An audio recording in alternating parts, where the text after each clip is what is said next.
Hey there, Nate here on the Live Sound 101 YouTube channel. This is the Volunteer Tech Vlog. And man, I just got through round 2 with the ENT. I saw Dr. Kessler again today. I saw him about a month ago. Got my ears cleaned out like they had not been in a long time. Actually, I can't even remember. I think that was about a month ago was the first time I ever had my ears cleaned out by an ENT, like a deep clean. Like they go in there with their special tools and they pull out all the gunk and garbage that's built up. And man, it feels like I just had an internal EQ adjustment. It's just like, it's bizarre. It's like somebody's changing the EQ inside my brain, because I just, as a live sound person, somebody who has done some critical listening and really pays attention to listening skills and tries to develop listening skills, it's like you can hear more detail, you can hear more higher end. And I'm gonna harp on this probably. This is gonna be one of my new soapbox things that I talk about frequently. Is if you use your ears for your profession, or you're a volunteer and you mix and you do anything with audio, or you work in broadcast or whatever, man, go to the ENT regularly. So I just went last month. I went today. I scheduled a follow-up in 6 months because I want to keep on top of this. Yeah, I can't stress it enough. It is awesome, and gotta go to the ENT if you do live sound. It is a very cool thing to experience, especially when you've had like a major blockage or whatever. So he went through and did his whole deep clean about a month ago, and he could, like, there was so much in there. He said he couldn't get it all out of my left ear, so he said keep working on it with the Debrox. There's these like drops you can get for your ear that loosens up the earwax, and so I kept working on it. And then he did another deep clean, and he said, all right, you're clear. Said my right ear was clear as of about a month ago during round 1. And then round 2 just concluded about 15 minutes ago. And he said my left ear's free and clear. So I just got to keep on top of it. He said you can use the Debrox in the shower if you want, and you can kind of get like a little syringe and, you know, spray some water in there to clean it out yourself, or you can just schedule regular appointments. So it just depends. I guess you can get diseases or illnesses where you produce more wax, and there's, you know, things that you may perhaps need medication for if you have some sort of condition. He doesn't think I have any type of condition. It's just had been a long time. So something to keep in mind for sure. Oh man. So wanted to give a little report about that and just say hi to all the new subscribers. Been getting a lot of emails and Facebook messages and friend requests and stuff like that. And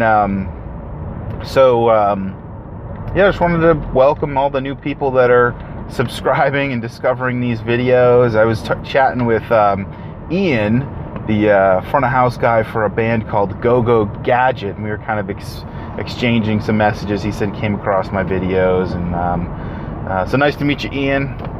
There's a handful of other folks that have written me personal message and direct messages this week, and it's just been it's been really cool to hear from people. But it's been like in my professional life, it's been probably one of the most stressful, busiest seasons that I can recall in recent memory, with a massive project that I've been working on and putting on a lot of hours in, and kind of getting in early and staying late and just trying to get all this design work done.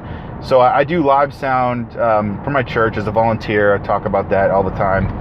But in my day-to-day, I work in commercial systems integration, and specifically for a medical solutions company. So we're focused on creating integrated operating rooms where the technology is seamless and it integrates with the hospital's workflow, and it's really centered around surgical environments.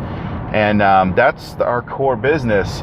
But we got this one-off MRI room, and I tell you what, you're trying to put an AV system and you try to put speakers and microphones and cameras into a room where there is, you know, $1 million magnet that can basically, I don't even know how to describe an MRI space, how it works is not something I can talk in technical detail about, but I can tell you this, is that trying to put any standard AV equipment into a space where there's such strong magnetism, getting equipment pulled into that magnet is a huge concern, and safety is a huge concern. And there's just a lot of custom things that you have to think about when you're integrating a room like that. And this is a first for me. So our principal designer did a lot of the legwork and testing for the Gauss levels, as they say. That's how they measure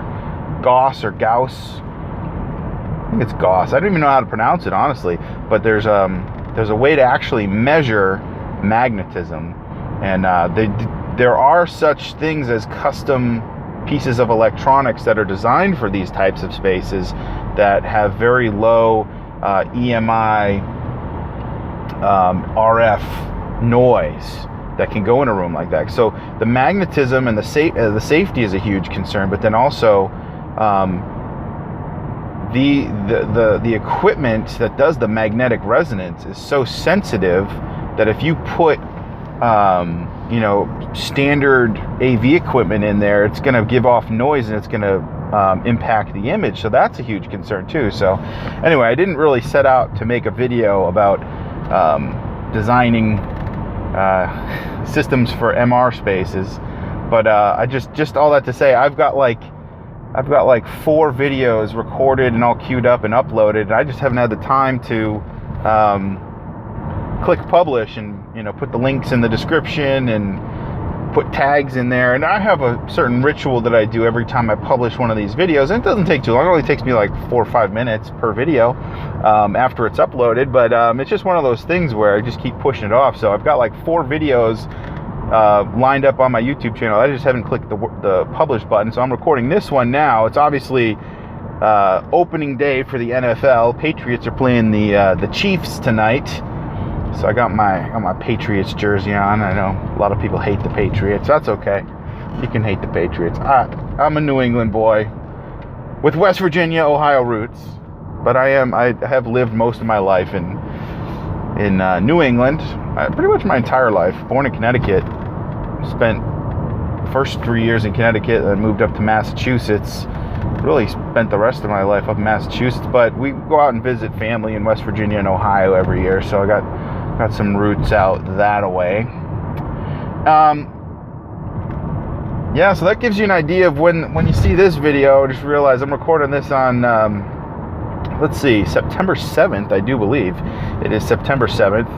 And just to give you an idea, I've got a lot of comments and stuff coming in that I want to respond to and reply to everybody's messages, and just been a busy time, so I'm getting off my typical schedule. I was recording videos and uploading like every Wednesday and Friday for a good long time, and now I'm kind of doing like one a week. So anyway, I gotta do some catch up. That's what I'm trying to say here. So, but anyway, if you've got some live sound projects or audio AV projects or a blog or a vlog or YouTube channel or something, definitely let me know. I'd be interested to hear your story and hear what you're doing. Like I loved hearing from Ian from Go Gadget, because I'm like, I never heard Go Gadget. So I looked them up, and I guess he's touring with them all up and down the East Coast, and they're like a party rock band. You know that like kind of party rock genre. It's kind of like a little bit of dance, a little bit of hip hop, a little bit of rock. It's kind of like, these genres all kind of combined. They do that type of music, and they do some pretty good covers. And I was impressed. The lead singer like has this little like $100 like mini trumpet that he uses. So he's up there singing and doing his thing. Then all of a sudden he pulls out a trumpet, and it's came out of nowhere. But anyway, cool to connect with you, Ian. I actually got another really good comment about power.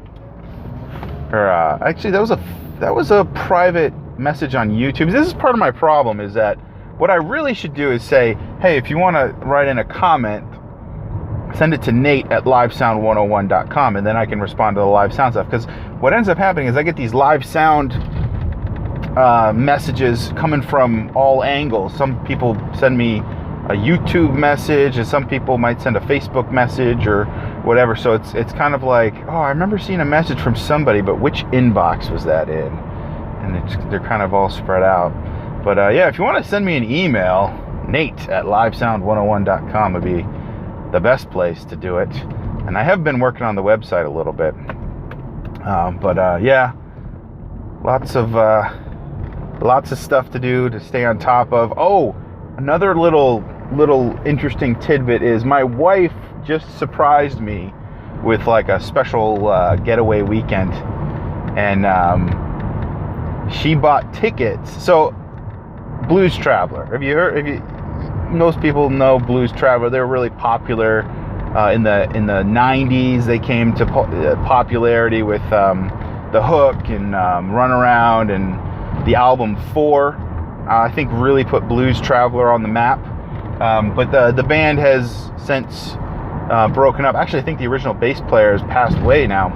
But frontman for Blues Traveler, John Popper, is coming to the Cabot Theater in Beverly, Massachusetts. And I just kind of randomly shared on Facebook like 6 months ago. I was like, oh man, that would be so cool to see John Popper, play harmonica in like a small little theater setting like that. That would be a really fun show to go to. I haven't been to a concert in a long time.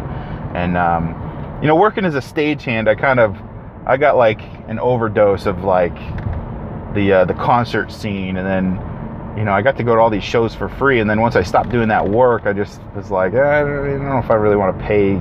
Like, who do I really want to pay money to go see? After you've already like seen so many live shows, it's like you kind of really get picky and choosy. Okay, you really want to see certain bands because of certain reasons, right? And so John Popper is just somebody that I think it would be amazing to see him play harmonica. And I just kind of randomly mentioned that on Facebook. And my wife went and got tickets and surprised me and has this whole, event planned for us to go and, arrange for childcare and whatnot. And so I was taking her out on a date this past week, and she's like, all right, I got to tell you the surprise. Here's the surprise. I got, and she kind of let me guess what it was and finally got around to it. So that I'm pretty excited. I'm pretty excited for that. I have to say, I have not been excited to go see anybody live in a long while. And I think when you start having kids and everything, it's just you only have so much money and so much time to go do things. You just stop doing maybe some of the fun stuff you used to do. But I'm pretty excited. I don't know, have you seen John Popper? Have you seen Blues Traveler live? I feel like Blues Traveler, like if you could have seen them in the 90s or early 2000s, that would have been a great show to go to. So I'm pretty pumped about that. And I also happen to know the executive director of the Cabot Theater, a guy who's actually I'm personally connected to, because he really helped me get my start in my career going as a stagehand. Now, I didn't stay working in the live event stagehand world for long, but really my first opportunity was through this guy Casey, and he basically was scouting out, looking for some new stagehands for a show in Boston. Def Leppard and Bryan Adams back in like 2006. They played at the Agganis Arena. He was looking for some new folks to help out, and I was one of his workers at Durgan Technical Services, a theater on campus at UMass Lowell, and Casey was managing the student workers there, and he said, hey, do you guys want to work at a show in Boston? And I was like, yeah, we get paid. He's like, yeah, you get paid a lot more than you get paid here. I'm like, sweet. So I kind of got my first taste of working at a large scale concert there with Casey. And fast forward like 10 years later, now he's the executive director of this theater, and he's working on these ongoing efforts to restore the theater, to upgrade it, changing the seats, new HVAC. It's a historic kind of a place, and looks like he's doing great stuff up there. So also really cool if I could bump into Casey and say hello to him. That would be really fun. So I'm excited to go see John Popper. It'll be fun, but probably the best live. I'm trying to think back of like when I was working as a stagehand, like 2006, 2007. I think probably like the best live mix or live experience I ever saw, or the best music, was definitely Steely Dan. When they played, what's that song called? My Old School. It's got that horn section, and it's got that driving beat, and it's just like dun, dun, dun, dun, dun, dun, dun, dun, dun. That breakdown was just, oh man, it's still like, even now it makes my hairs kind of stand up on end to give you like goosebumps. It just sounded so good live, and just to like be there, experience it. So I will I don't know if I'll have that same experience with John Popper, but man, that's just amazing when you get a chance to see like a really talented musician like that. So anyway, that'll do it for this video. I hope you enjoyed it. Schedule an appointment with your ENT. Get all that gunk cleared out of your ear canals. And man, I can hear differently now, and it's cool. I want to share that experience with you guys out there. So, all right, thanks for watching. Thanks for subscribing. My name is Nate. This is the Volunteer Tech Vlog on the Live Sound 101 YouTube channel. I'll see you in the next video.